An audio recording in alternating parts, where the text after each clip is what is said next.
forward, because we talked a lot in the different groups about advocacy towards the donors to change their perspective on how useful, valuable the diaspora are.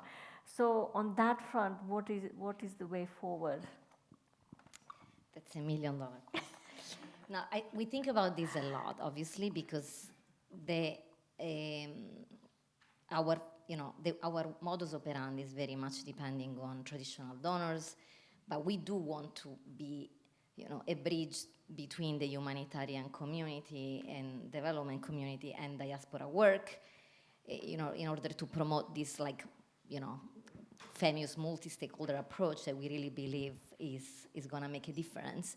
I think what we have seen, there are a couple of things I think we should work on. One is all the agenda around diversity and inclusion and the decolonization of humanitarian aid that we discussed this morning. And I think, although, as we know, it's not a formula, there is no formula, and it's a difficult, challenging work, but I think at least on principle, donors are open and interested in hearing about this. We work very closely with US government, with USAID, and there is a lot of push internally toward inclusion and diversity of not only implementing humanitarian aid, but also setting the humanitarian agenda. And I think that's also important, the engagement of diasporas up front, and not just as implementing partner, but also as partners since really the design phase.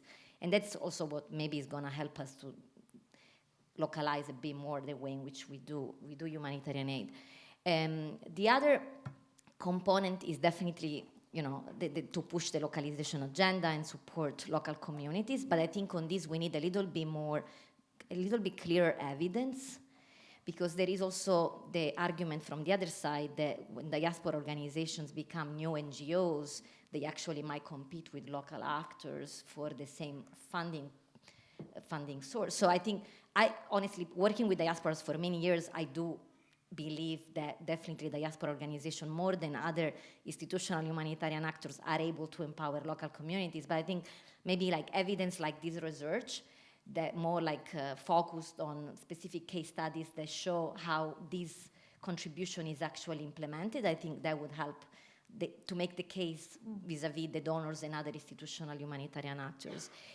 What we've seen that I think is a kind of a positive note is that many donors are looking at alternative funding and partnership modalities to kind of allow diaspora organization to be more streamlined within the humanitarian system. So, organizations like DEMAC and IOM, we have been working as kind of, middle, the intermediary between the humanitarian system with all the bureaucracy and diaspora. There is still a lot to be done in that sense, because there is still a lot of red tapes that we discussed this morning, and that is not beneficial. But I think this is at least in my experience, I've worked for IOM for 12 years, that I see some progresses in this sense.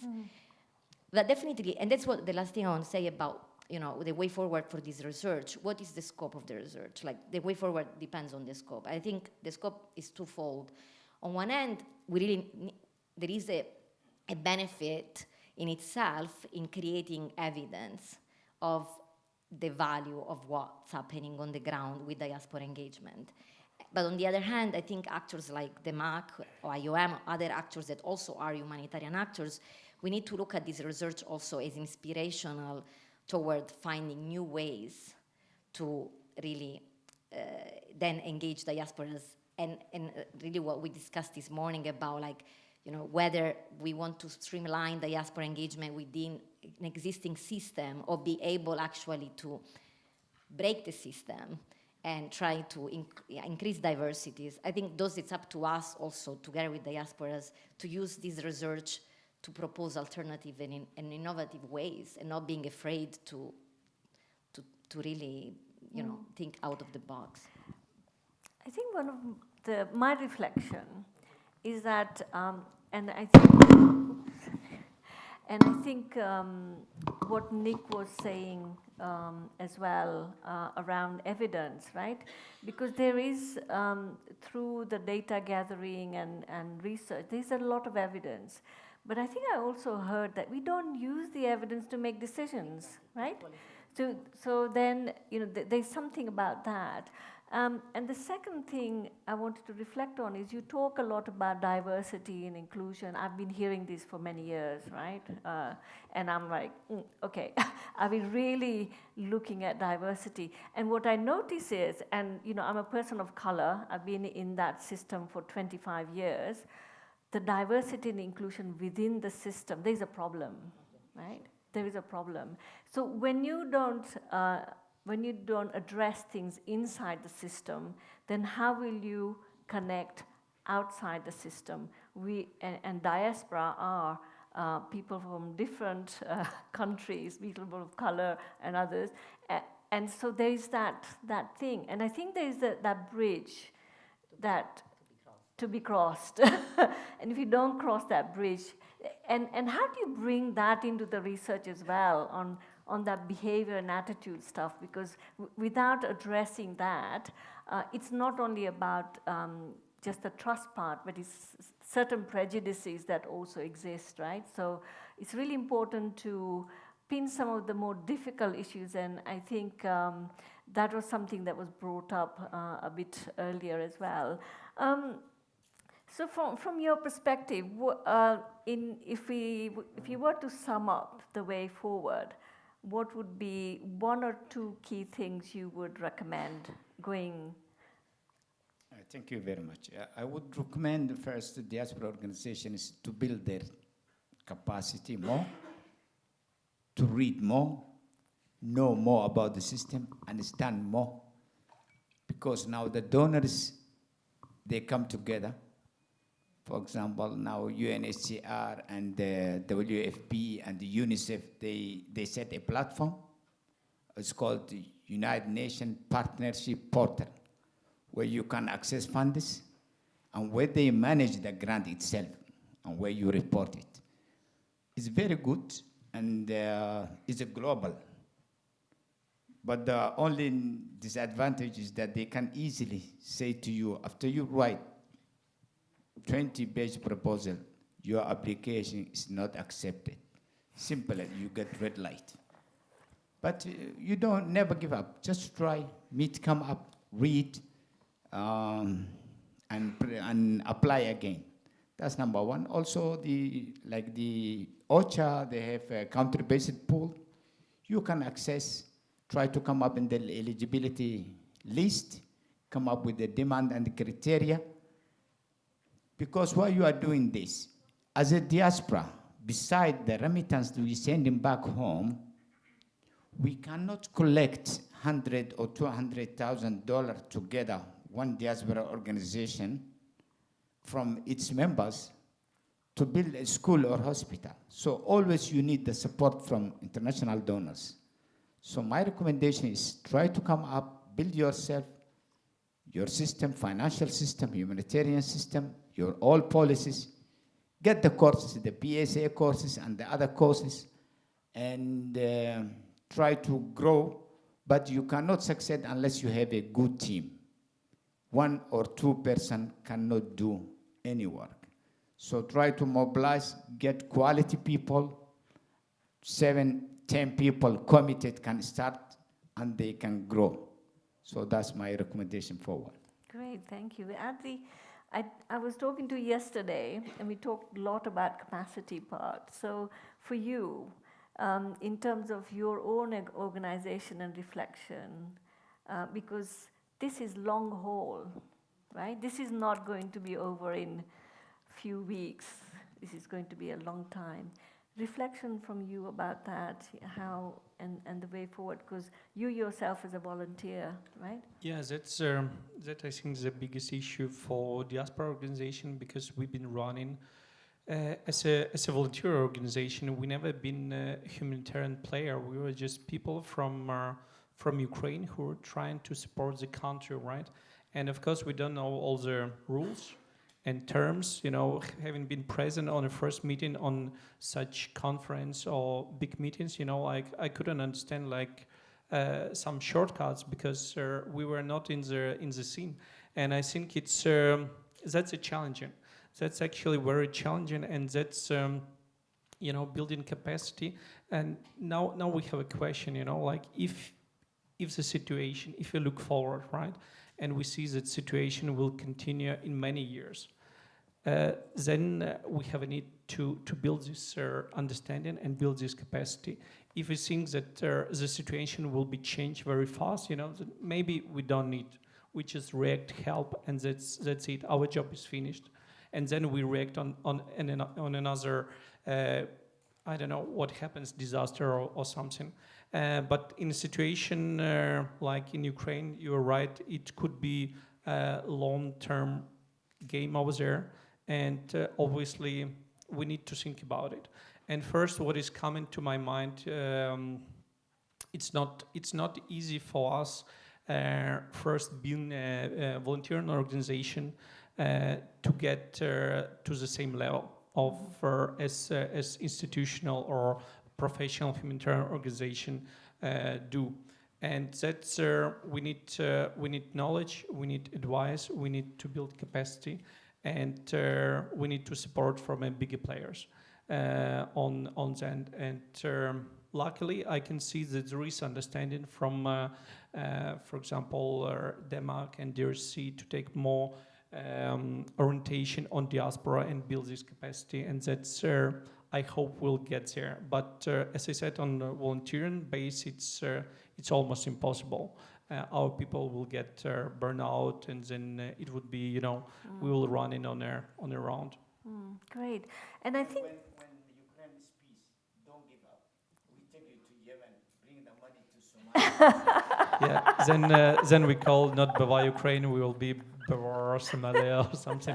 But of course, we on that way, you're absolutely right, because with what happened in our case, when we started in 2014, we respond for the war which emerged in Ukraine. But afterwards, when the country or government took it under control, we made a very good team of volunteers which says, no, it's not time to stop.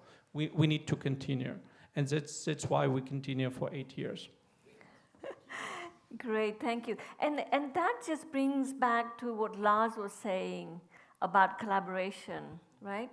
That it's about collaboration, not just coordination. We keep talking about coordination, but actually what's needed is looking at the system and valuing everybody. And we come back to diversity now, right?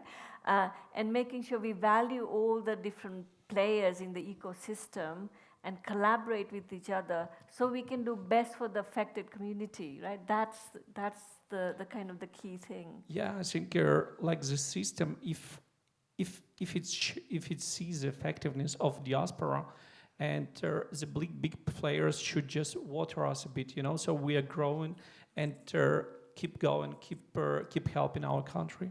Great, thank you. I think I see lots of hands up, so I'm going to open the floor. So 2 at the back there, then Paddy here, and there, 1, 2, 3.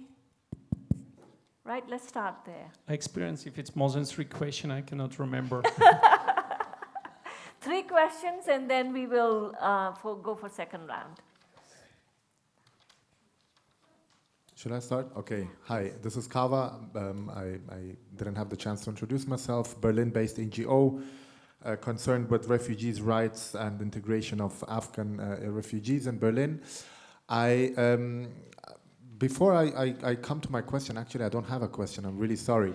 I wanted to point out certain things. One is I would highly appreciate it if there can be a research about the humanitarian response and the humanitarian action on 20 years in Afghanistan.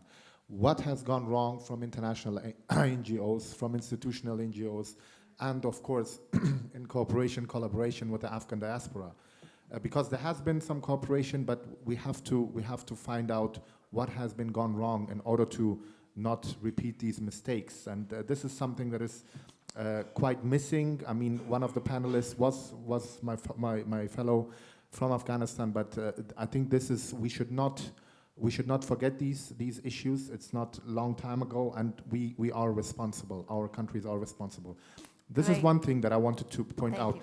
The other thing is, as you mentioned about the system and diversity and decolonization, what we were talking about, I think it's not enough to say, okay, you're a person of color and you've been in the system for 25 years and you know, okay, in order to have a certain shift or a system change, we need more people of color there. I think we also, it wouldn't make sense if we just diversify in terms of personnel. I think, as you mentioned beforehand, we need to be in the design thinking process as well. So the whole system has to change because this is a colonization system and this is a very male-dominated system and white people-dominated system. So in order to be successful long-term, the diversification also needs to be in the design of the implementation of things in the future. This Great. is Thank one of you. the things that I said. And my question now, sorry, it goes to Roberta. Okay, you are getting time out, so please, I'm your sorry. question. Yeah. Yes, Roberta. I've heard recently that IOM and also UNHCR do not have any sort of operations in Afghanistan, and particularly right now when we're thinking about the evacuation process. Is there any chance that IOM and UNHCR will continue their work, or is this going to shift towards diaspora organization and engagement? Thank you. Thank you very much. Second question, please.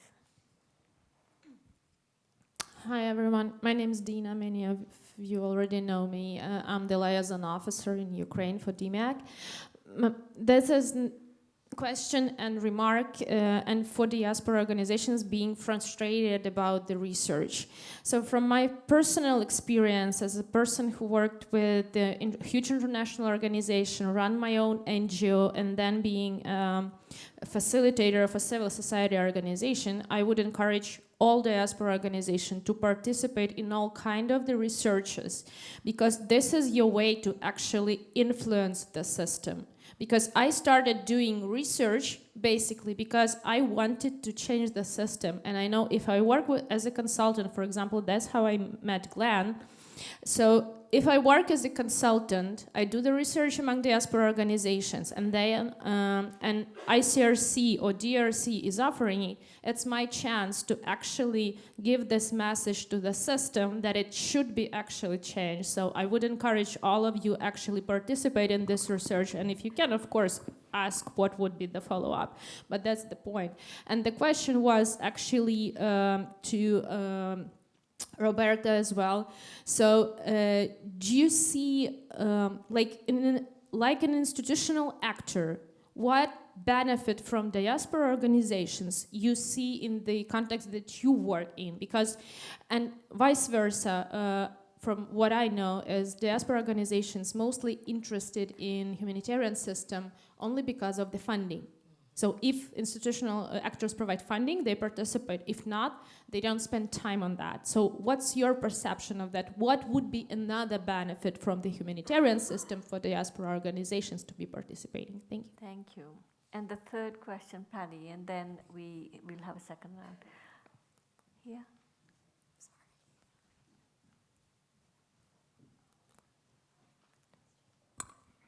Thank you. Paddy Sianga-Knudsen.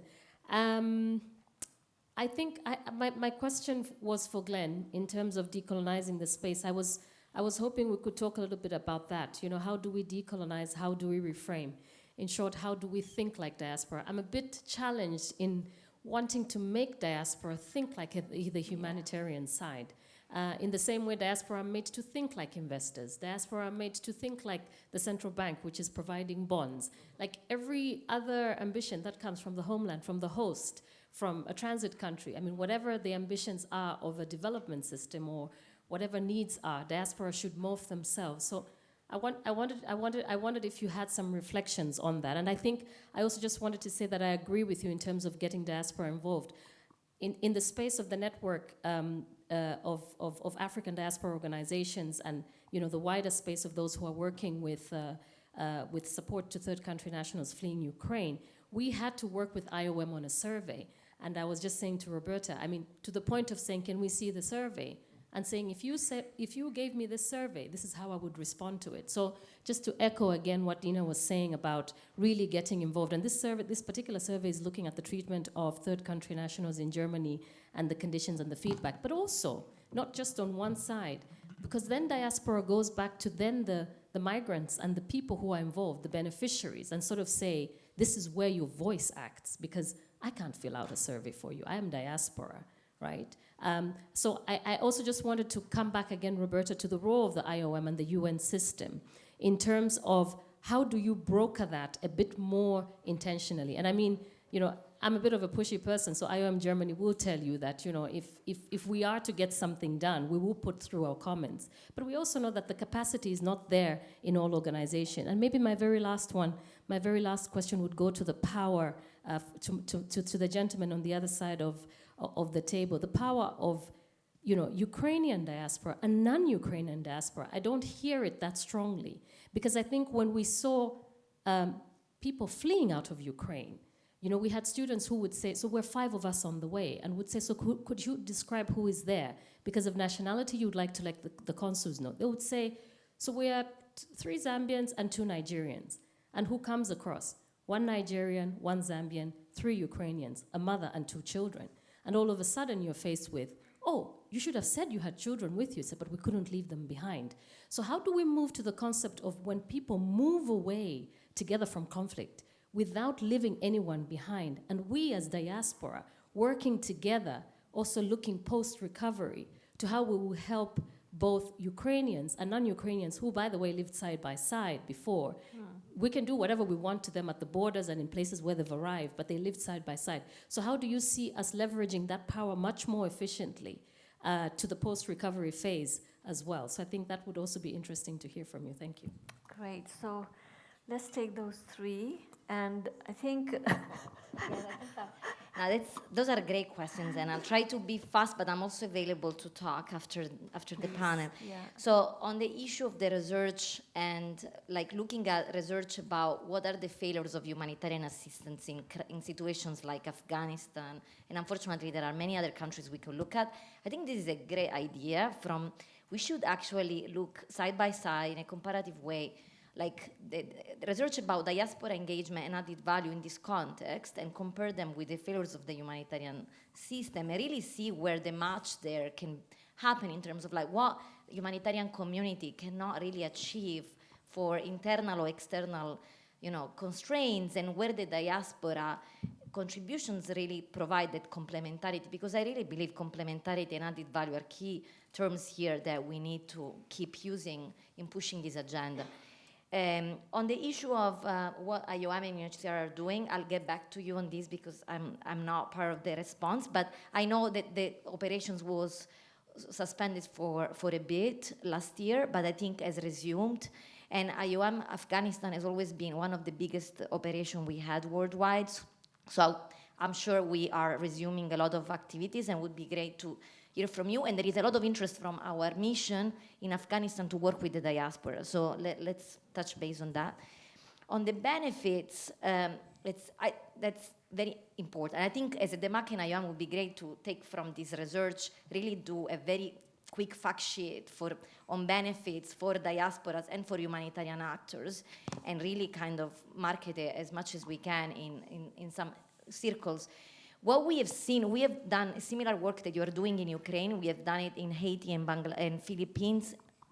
And for diasporas, I think, depending on the diasporas are very diverse, contexts are diverse. So for example, the Filipino diaspora, who is a diaspora extremely engaged in the development of their countries of origin, but they didn't have like systems of internal coordination in humanitarian systems. They're benefiting a lot from being part of some like briefings when a disaster happens, to know where the needs are, to know who is doing what, so that they can also kind of focus their intervention a little bit more and avoid some duplications. They've been also able to foster some partnership with actors on the ground, both UN agencies and private actors. They are writing MOUs with local government that are brokered by IOM. So I think there is some benefits there for the diaspora. And to make their work a little bit more scalable and more impactful without, making it too heavy. And for the you ask for diaspora for humanitarian organizations, because both. For humanitarian organizations, I think it depends on the context. Obviously, the Ukrainian diaspora has been an incredibly visible, actor, which is not the case of other diasporas in other contexts, and also a lot of funding coming, and that makes it's very appealing.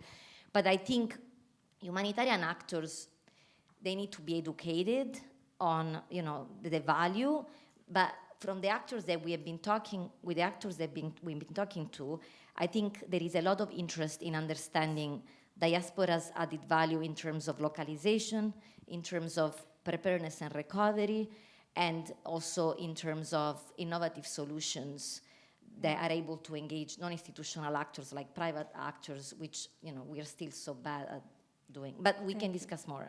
Great. Finally, how we can broker.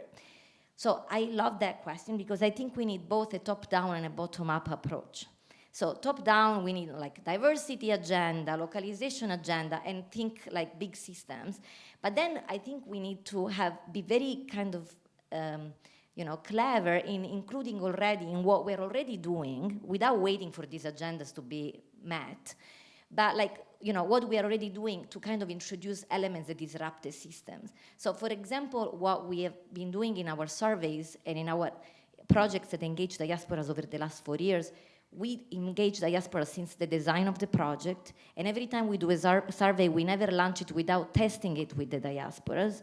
So those are simple things that are different from what we were doing before. Like, we don't do a project with diaspora that is not written with the diaspora.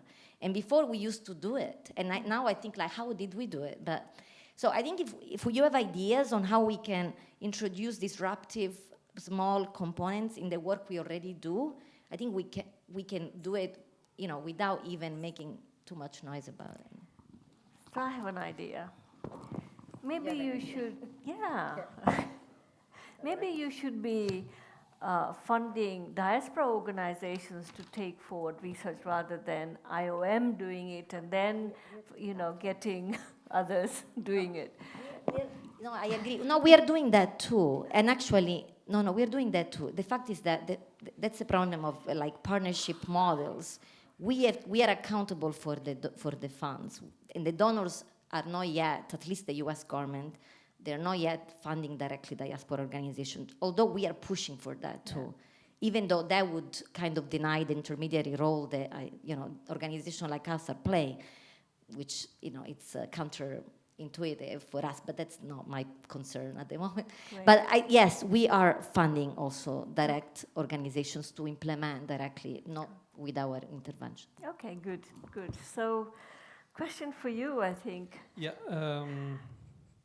that's actually, a very interesting issue that I've heard probably first time yesterday from you, Smruti. We've been working 24/7 on humanitarian response, and actually, it's never come to our scope, the issue you've been talking. So I think that's communication, definitely communication between diasporas. If we would be approached with such issue, we of course would react. The second intervention we've been doing was mostly from Polish border to Denmark, where we sent buses to pick up the people. And I know from our volunteers, there was people of other countries who came to Denmark with the buses, so there was no any issue with that one. I think we need to, of course, if we have cases like this, we need to look into it. From other side, we also need to look, because right now it's incredible amount of money is invested by Russia into propaganda against Ukraine. And if it's not the case of that, so it should be proved first, and then if it's the case, I think that everyone who need humanitarian response, who need humanitarian aid in Ukraine should get one. So I haven't heard any discrimination, but it was 5 million. Yeah, but